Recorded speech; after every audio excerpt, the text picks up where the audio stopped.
Porque nosotros somos Déjeme que le mencione algo importante. Estamos hablando de democracia. En Europa existe el Parlamento Europeo y ha sido especialmente duro con dos asuntos relacionados con el pueblo iraní, con las ejecuciones a homosexuales y también con la lapidación. Ya sabe que en Europa llama mucho la atención que todavía exista una pena tan dura y tan terrible para mujeres, pero también para hombres.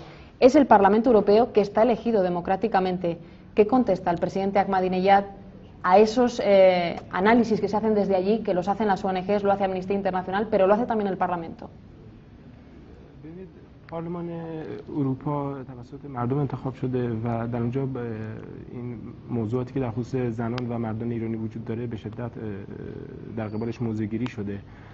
موضع‌گیری شما در این قبال چی هست آقای احمدی؟ پارلمان اروپا از کجا اختیار پیدا کرده تو امور ما دخالت کنه؟ ¿De dónde ha traído sus facultades para intervenir en nuestros asuntos? مردم ما بهش اجازه El دادن؟ pueblo iraní les ha آیا مردم permitido. اروپا میتونن تو امور ما دخالت ¿Acaso کنن؟ el pueblo europeo puede intervenir en los asuntos iraníes?